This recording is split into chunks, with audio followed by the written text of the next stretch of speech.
मूर्ति तोड़ी क्यों, बस मुझे ये बताइए। हमने ये तोड़ी कि हम मायावती की मूर्ति यूपी में नहीं लगने देंगे। डंके की चोट पे इस चीज को कह रहे हैं, हम नहीं लगने देंगे। नहीं तो भाई आप क्या यूपी के ठेकेदार हैं? लगाइए आप, और बाकी लोग चले थोड़ी हैं, दलित में बहुत सारे। आप यूपी के ठेकेदार हैं क्या कासिम भाई? जी आप यूपी के ठेकेदार हैं क्या? नहीं, यूपी के ठेकेदार नहीं है, लेकिन जब आपके पड़ोस में किसी पे जुल्म हो रहा होगा तो क्या आप खड़े हुए मुंह देखते रहेंगे? आप पुलिस में थाने में जाके अगर आप उनकी गवाही देंगे तो पुलिस वाले आपसे ये थोड़ी नहीं कहेंगे आप इनके अपने पड़ोसी के ठेकेदार हैं। हाँ, नहीं तो ये जो आप डायलॉग बाजी इस वक्त कर रहे हैं, ये जब मूर्तियां लग रही तब आप लोग कहां थे? मतलब मैं समझा नहीं आपकी। ये जो आप डायलॉग बाजी इस वक्त कर रहे हैं समाचार प्लस के मंच पर, जब मायावती मूर्तियां लगा रही थी, जब मायावती की सरकार थी, तब आप लोग कहां दुबके हुए बैठे हुए थे? हमने उस टाइम पे हमने इसका विरोध किया था मेरठ में, हमने धरना भी दिया था। नहीं तब सुनिए तब आपके अंदर ये दम क्यों नहीं आई मूर्तियां तोड़ने की? क्योंकि तब मायावती जी सरकार में थी इसलिए? नहीं, उस टाइम पे हम दम इसलिए नहीं आते क्योंकि हमारे संगठन के जो लोग थे वो कम थे। हाँ ठीक है, आप हमारा संगठन बढ़ाओगे, हम इस काम को करने के लिए सक्षम है जी। और आप ये काम आप लोग आगे भी करते रहेंगे? जी बिल्कुल। अगर ये मायावती की मूर्ति अगर सरकार अपने जो कानून वानून जो भी होता है उस चीज को लगा के अगर ये मायावती की मूर्ति हटा देती है, उसकी जगह किसी अच्छे मतलब शहीद की जो महान लोग हमारे देश में गुजरे हैं उन लोगों की, जो वाल्मीकि हो, मतलब जो भी दलित वगैरह हो, उन लोगों की मूर्ति अगर लगाई जाए तो हम खुश हैं, कोई दिक्कत नहीं है। चलिए, इस वक्त हरीश चंद्र श्रीवास्तव जी मौजूद हैं। आप बीजेपी के प्रदेश मीडिया प्रभारी हैं। श्रीवास्तव जी, ये कौन सा नवनिर्माण हो रहा है? कोई मूर्ति बनाता है, कोई मूर्ति तोड़ता है, आम आदमी को क्या मतलब भाई? ये गुंडागर्दी क्यों प्रदेश में? श्रीवास्तव जी इस घटना की निंदा करते हैं जी। आपकी आवाज साफ नहीं आ रही है, आपकी आवाज साफ नहीं आ रही श्रीवास्तव जी, दोबारा आपके पास आएंगे। कासिम चौधरी, अब आगे क्या हो? जी आगे कुछ नहीं, बस हम लोगों ने जिन कार्यकर्ताओं ने ये किया है उनके बारे में जांच की जाएगी। किसने इतनी, जो हम लोगों ने पहले अल्टीमेटम दिया था सरकार को सब करने के लिए काम बोला था, उन्होंने 12 घंटे बाद उनका क्या हमारे पास जवाब आता तब हम आगे कुछ कदम उठाने में जुटे, लेकिन ये काम बहुत जल्दी कर दिया कार्यकर्ता ना। हाँ। उसमें जल्दी एक मीटिंग होगी। जिन कार्यकर्ताओं ने मूर्तियां तोड़ी उनको पार्टी से बाहर निकालेंगे?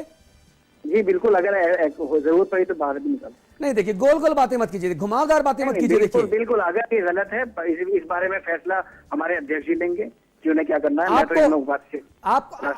आपको लगता है कि आप लोग सस्ती लोकप्रियता हासिल करने के लिए तमाशा कर रहे हैं? नहीं, ऐसा कुछ नहीं है। आप इस चीज को, ये तो खैर दूसरों को नीचे दिखाने की जो वर्ड होते हैं, डायलॉग होते हैं, तो इस तरह के उन्होंने अभी नहीं, ये डायलॉग तो चौधरी जी आप मार रहे हैं ना कि भाई आप राजनीति में आए, आप राजनीति में सफल हो नहीं पाए, एक भी चुनाव जीता नहीं आपने, आपको लगा कि आप राज ठाकरे की तरह उत्तर प्रदेश में अलगाववादी राजनीति की जाए और अपने विधायक बनाए जाए। हमें चुनाव लड़ने की जरूरत नहीं है। नहीं तो फिर आपने बड़े बड़े पोस्टर क्यों छपवाए? कासिम चौधरी, आप महात्मा गांधी नहीं है, नहीं, आप मौलाना आजाद नहीं है, आप नेहरू जी नहीं है इस देश में। जो आप राज ठाकरे की घिनौनी अलगाववादी नीति को आगे लेके चलना चाहते हैं क्या प्रदेश में? बिल्कुल नहीं, हम किसी गरीब को सता रहे हैं। आप कोई हमारा रिकॉर्ड उठा के देखिए यूपी में किसी नहीं, जो सुनिए, जो अभी आप ज्ञान दे रहे हैं ना मुझे कि साहब हमने कभी राजनीति नहीं की, हम राजनीति नहीं करना चाहते, तो बड़े बड़े पोस्टर क्यों लगाए आपने समाजवादी पार्टी के लोगों और अखिलेश यादव के साथ? नहीं, वो तो हमारे, देखिए हम युवा हैं, वो हमारे गुरु समझ लीजिए। अरे आप युवा हैं, आप युवा हैं तो क्या किसी कभी जीना मुश्किल कर देंगे क्या? हमने, ठीक है, क्यों अखिलेश यादव अगर बीजेपी में होते या कांग्रेस में होते तो हम तो अखिलेश यादव जी से प्रेरित हैं, हम उनके फोटो तब भी लगा सकते थे। कोई जरूरी थोड़ी नहीं कि वो अमलान सिंह जी बेटे हैं और हमने उनके पिछले समाजवादी के हैं, वो उसमें होते तो हम तब भी लगा लेते। आवाज आ रही है जी? आवाज की आवाज करते हैं जी। कासिम जी, मेरा एक सवाल है, अगर आप इन मूर्तियों से नाइत्तेफाकी रखते थे तो आप अदालत का दरवाजा खटखटाते, आप कानून को अपने हाथ में लेंगे क्या? नहीं, ये भारत की आजादी की लड़ाई नहीं लड़ रहे ना आप? इस बारे में अदालत के बारे में जो भी इस तरह के जो फैसले लेते हैं हमारे अध्यक्ष जी ने लिए हैं, अब वो उस बारे में आपको वही जवाब दे सकते हैं। मैं इसमें ज्यादा कमेंट नहीं दे सकता। नहीं, लेकिन आप किसी को भी ये इजाजत कैसे हो सकती है कि वो कानून को अपने हाथ में ले ले? नहीं, अब हमने तो आपसे बताया ना कि हमने इस चीज को सरकार से कहा था, सरकार चाहे कोर्ट के थ्रू या खुद इस चीज को करती, लेकिन कुछ कार्यकर्ताओं ने इस तरह की है, उन्होंने इस काम को किया है। लेकिन आपको कासिम जी, आपको ये अंदाज नहीं था कि आपकी इस बचकानी और घिनौनी हरकत से उत्तर प्रदेश का सामाजिक ताना बाना प्रभावित हो सकता है, वहां कानून व्यवस्था की स्थिति खराब हो सकती है? आपको इस बात का अंदाज नहीं था? नहीं, अब ये देखिए, मैं वहाँ जाता हूँ, मैं इस चीज को करता हूँ, तो मैं ये एक्सेप्ट करता हूँ कि हाँ भाई ये मेरी गलती है जो भी। अरे तो आप लोग लखनऊ से भागे क्यों? आप लोग लखनऊ में खड़े होते वहां चौराहे में नेक्सी के सामने और कहते साहब मैंने तोड़ी मूर्ति। जगह में सिर्फ यही काम था, नहीं प्रेस वार्ता थी, हमें उसके बारे में निकलना था, हमें मेयर में अभी जो भी वहाँ भी जाके अपना। नहीं, मुझे बताइए, नहीं अगर आप लोगों ने कासिम चौधरी अगर आप लोगों ने इतना ही महान काम किया तो लखनऊ से भागे क्यों? सामने खड़े रहते लोगों से बोलते कि हाँ मैंने तोड़ी मूर्ति। नहीं, हम लखनऊ से भागे नहीं, हम काम करके जब लखनऊ से निकल चुके थे तब हमें इसके बारे में जानकारी मिली और एक दो फोन आए कि ऐसा हो गया है, बल्कि मौके पे उनको डाटा दिया कि तुम लोगों ने अभी ऐसा क्यों किया, अभी 72 घंटे में काफी टाइम। अरे भाई, तो अगर उन लोगों ने मूर्ति तोड़ी और आप कह रहे हैं आपने उनको डांटा तो उनको पार्टी से निकालिए और आप लोग माफी मांगिए कि साहब गलती हो गई, धोखे से मूर्ति टूट गई। नहीं, हम उससे मूर्ति तोड़नी थी ये तय था, ठीक है, लेकिन इतनी जल्दी तोड़नी थी ये नहीं। अच्छा कासिम जी, मैं आपकी बात समझ गया, आपको कहीं कोई पछतावा, कहीं कोई प्रायश्चित नहीं है ना? नहीं, इस बारे में कोई प्रायश्चित नहीं है। आप प्रसन्न हैं कि आपकी पार्टी के लोगों ने मूर्ति तोड़ी? डिस्प्यूट सिर्फ इतना है कि कुछ घंटे पहले तोड़ दी, लेकिन तोड़ने के पक्ष में आप भी है ना मूर्ति? हाँ, तोड़ने के पक्ष में, लेकिन जल्दी नहीं टूटनी थी। 72 घंटे के बाद टूटती, ये आप कह रहे हैं ना? सुनिए, कानूनी तरीके से ये काम होना चाहिए था, वो नहीं हुआ। इसके लिए हमें थोड़ा इस बारे में मीटिंग होगी, हम एक्शन लेंगे कार्यकर्ताओं के खिलाफ। नहीं, कानूनी तरीके से कोई चीज तोड़ी कैसे जा सकती है? मूर्ति कैसे आप तोड़ते कानूनी तरीके से भाई? कानून में ये चीज की जगह हो, मुझे तो इस बारे में। आप कोर्ट गए, आप अदालत गए? नहीं, इस बारे में। और इस वक्त हमारे साथ योगी आदित्यनाथ जी जुड़ गए हैं। आप गोरखपुर लोकसभा सीट से बीजेपी के सांसद हैं। आदित्यनाथ जी, स्वागत है आपका समाचार प्लस पर। धन्यवाद। योगी जी, मुझे बताइए, जो मूर्ति बनाना और तोड़ना और उसके बाद डंके की चोट पर यह कहना कि हम सारी मूर्तियां नेस्तनाबूद कर देंगे, आपकी रिएक्शन क्या? देखिए, इस प्रकार की अराजकता फैलाने की छूट किसी को नहीं दी जा सकती है। हाँ। और मुझे लगता है कि प्रदेश सरकार को इस प्रकार की बातों को संज्ञान लेना चाहिए।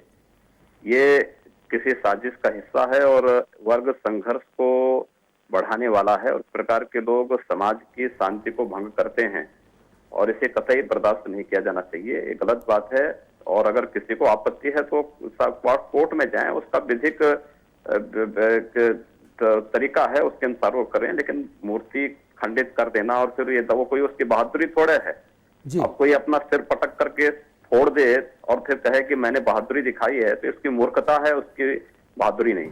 जी योगी जी, मुझे समझ नहीं आता, आप इतनी बड़ी लोकसभा क्षेत्र का प्रतिनिधित्व करते हैं, आप पुजारी भी हैं, आप ब्रह्मचारी भी हैं, आप वहां पे सर्वमान्य नेता के तौर पे स्थापित हैं, आपके बारे में तमाम तरह के लोग बातें कहते हैं, लेकिन मुझे समझ नहीं आता कि इस तरह का जो अलगाववाद फैलाने की कोशिश है, क्या ये राज ठाकरे से प्रेरित होकर ये अलगाववादी लोग यहां पर आए और मूर्तियां तोड़ रहे हैं?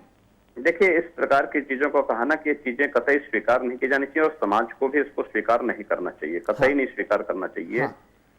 अच्छा योगी जी, मुझे समझ नहीं आ रहा, कानून का राज है तो कानून का राज कानून के अनुसार ही चलना चाहिए। योगी जी, मुझे समझ नहीं आ रहा, ये किसकी फेल्योर है? आपत्ति है तो उसके लिए आपको प्रशासन के पास जाना चाहिए, शासन के पास जाना चाहिए, न्यायपालिका के पास जाना चाहिए। आप उसके लिए धरना प्रदर्शन कर सकते हैं। हाँ। लेकिन अपने तरीके से हाथ पे कानून लें तो ये चीजें ठीक नहीं। योगी जी, तौर से किसी मूर्ति को खंडित करके भावनाओं को आहत करें, ये उचित नहीं। जी योगी जी, ये किसकी फेल्योर है? देखिए, दो चीजें हैं। एक तो समाजवादी पार्टी ने चुनाव के समय जो बातें कही थी कि हम मूर्ति उखाड़ेंगे, तोड़ेंगे, ये करेंगे, फलाना करेंगे, तो उनके वक्तव्य ही अपने आप में हिंसक थे। हाँ। दूसरा, उसी से प्रेरित होकर के कुछ छुटभैया टाइप के जो कुछ नेता हैं जो पहले से ही पब्लिक से ठुकराए गए हैं, हाँ। जिनको केवल हाईलाइट होना है, और इस प्रकार के तत्व, दुर्भाग्य से प्रेस भी इस प्रकार के तत्वों को जो एक नकारात्मक संदेश लेकर के जाते हैं, वो लोग इस प्रकार की हरकतों को कर बैठते हैं। मुझे लगता है इसको महत्व न देकर के इस प्रकार के तत्वों को कड़ाई से दबाया जाना चाहिए। जी योगी जी, अब जिस तरह से हमारी मौर्य जी से बात हो रही थी, मौर्य जी ने कहा कि हम वहां पर जा रहे हैं और एक वृहत आंदोलन चलाया जाएगा। जिन लोगों ने किया है उनके उपाध्यक्ष कासिम चौधरी और अध्यक्ष अमित अग्रवाल जानी, इन दोनों से हमारी एक्सक्लूसिव बातचीत हुई समाचार प्लस पर। योगी जी वो कह रहे हैं कि हम और तोड़ेंगे, हम नोएडा से लेकर पूरे प्रदेश भर में मायावती जी की मूर्तियों को नेस्तनाबूद कर देंगे, यानी टकराव होगा।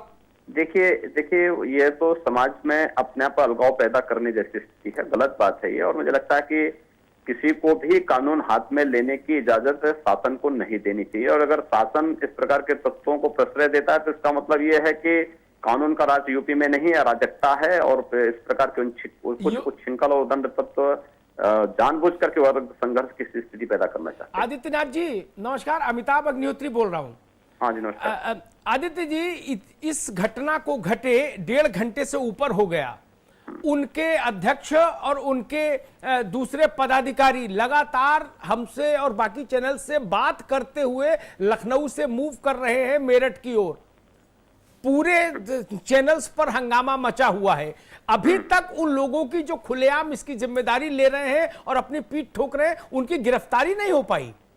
देखिए, शासन का फेल्योर तो है ही, शासन तो फेल्योर है। शासन पिछले 4 महीनों के दौरान उत्तर प्रदेश के अंदर अराजकता बढ़ी है। हत्या, लूट, अपहरण, बलात्कार, कौन सा ऐसा दिन है जिस दिन प्रदेश के हर जिले में 3-4 हत्याएं न हो रही हैं। और ये तो मामले वो हैं जो स्लाइड में आ रहे हैं, अज्ञात रूप से तमाम हो रही हैं। यानी 250 से 300 हत्याएं जिस प्रदेश में रोज हो रही हों, डकैती, लूट, अपहरण और बलात्कार की घटनाएं रोज हो रही हों, और सबके बावजूद भी शासन अपनी पीठ थपथपा रहा हो, तो इससे बड़ी शर्मनाक स्थिति क्या हो सकती है। क्योंकि मैं हैरान हूं, ये लाइव डिमोन्स्ट्रेशन हुआ मूर्ति तोड़ने का, और उसके बाद उसका क्रेडिट भी लाइवली लेते हुए लोग बाकायदा सड़क पर मूव कर रहे हैं और प्रशासन हरकत में नहीं दिख रहा। फेल्योर है। और मुझे लगता है कि ये अराजकता, उत्तर प्रदेश में अराजकता का कितना नग्न तांडव हो रहा है, ये इसको प्रदर्शित करता है। योगी जी, और जिन लोगों ने मूर्तियां तोड़ी उनसे हमारी एक्सक्लूसिव बातचीत हुई। कासिम चौधरी और अखिलेश जी की एक साझा फोटो सामने आई है, और कासिम चौधरी कहते हैं कि अखिलेश यादव जो हैं वो हमारे आदर्श हैं, अगर वो बीजेपी में होते तब भी हम उनकी फोटो ही लगाते। हाँ, देखिए, सवाल ये है, मैंने कहा ना कि तो समाजवादी पार्टी ने चुनाव के पहले भी इस बात को कहा था कि चुनाव के बाद जो है उनकी सरकार बनेगी तो वह मूर्तियों को हटाएगी, ये करेंगे, तमाम चीजें करेंगे। तो मुझे लगता है कि ये तो हिंसा की बातें उनके मुंह से स्वयं निकल रही थी। आपको कोई विरोध है तो लोकतांत्रिक तरीके से करिए, लोकतंत्र है। नहीं तो ये तो बिल्कुल जिसकी लाठी उसकी भैंस वाली स्थिति चलेगी, तो फिर उसके बाद तो कुछ भी नहीं बचेगा। अच्छा योगी जी, अब आपकी पार्टी और आपकी तरफ से, जिस तरह से आप भी बहुत उदारवादी नेता के तौर पे देखे जाते हैं अपनी पार्टी में, कई बार आप अपनी पार्टी में के भीतर भी प्रजातंत्र और डेमोक्रेटाइजेशन के लिए आप अपने ही लोगों से आप आमने सामने कर लेते हैं आम आदमी के हित के लिए। मुझे बताइए, अब आपकी पार्टी और आप क्या करने वाले हैं इस मुद्दे के बाद? देखिए, मैं व्यक्तिगत रूप से मेरा ये मानना है कि किसी को भी कानून को हाथ में लेने की छूट नहीं दी जानी चाहिए। ठीक बात है। और अगर कोई व्यक्ति इस प्रकार की वो करता है तो कानून के दायरे में रह करके उसके साथ आप कार्रवाई करिए। ठीक बात है। दूसरा ये कि अराजकता के लिए लोकतंत्र में कोई स्थान नहीं है। आप किसी मुद्दे पर सहमत और असहमत हो सकते हैं। लोकतंत्र सहमत और असहमत के बीच में समन्वय से ही लोकतंत्र चलता है। ठीक है। लोकतंत्र जो है लाठी से नहीं चलता है, गोली से नहीं चलता है, और इस प्रकार की अराजकता से लोकतंत्र नहीं चलता है।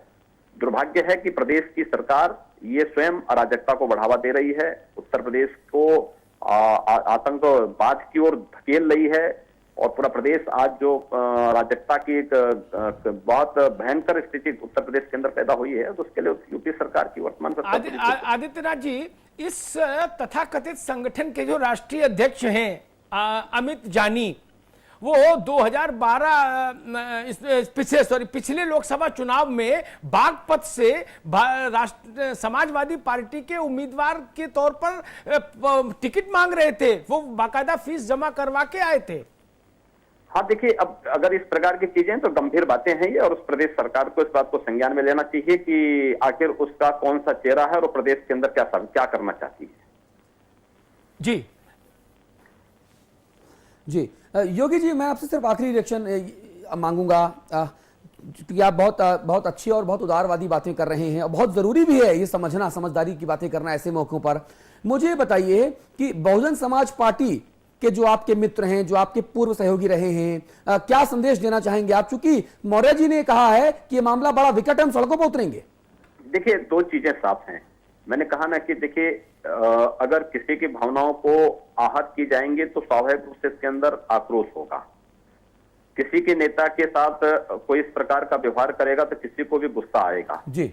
लेकिन मेरा मानना है कि बहुजन समाजवादी पार्टी को इस प्रकार के उच्छृंखल और उदंड लोगों को बहुत प्रचार देने के बजाय उनके खिलाफ कानूनी कार्रवाई करानी चाहिए। ठीक बात है। और कोई ऐसी स्थिति पैदा नहीं करनी चाहिए जिससे प्रदेश के अंदर वर्ग संघर्ष और जातीय संघर्ष ठीक है। पैदा। ठीक है योगी जी, हम आपके इन जज्बातों का, इन भावनाओं का सम्मान करते हैं, स्वागत करते हैं, और आपने इतनी अच्छी बातें कही, बहुत धन्यवाद आपका समाचार प्लस से बात करने के लिए। स्वामी प्रसाद मौर्य इस वक्त हमारे साथ मौजूद हैं। ये तस्वीरें हम आपको लाइव तस्वीरें, एक्सक्लूसिव तस्वीरें दिखा रहे हैं अंबेडकर पार्क की, जहां पर देखिए मूर्ति के ऊपर कपड़ा डाला गया है और इस वक्त मौर्य जी वहां पहुंच गए हैं। स्वामी प्रसाद मौर्य मायावती के राइट हैंड हैं, उत्तर प्रदेश विधानसभा में नेता प्रतिपक्ष हैं, वो वहां पहुंचे हुए हैं और कुछ एक्सक्लूसिव जो बातचीत है हो सकता है मीडिया से वो करें।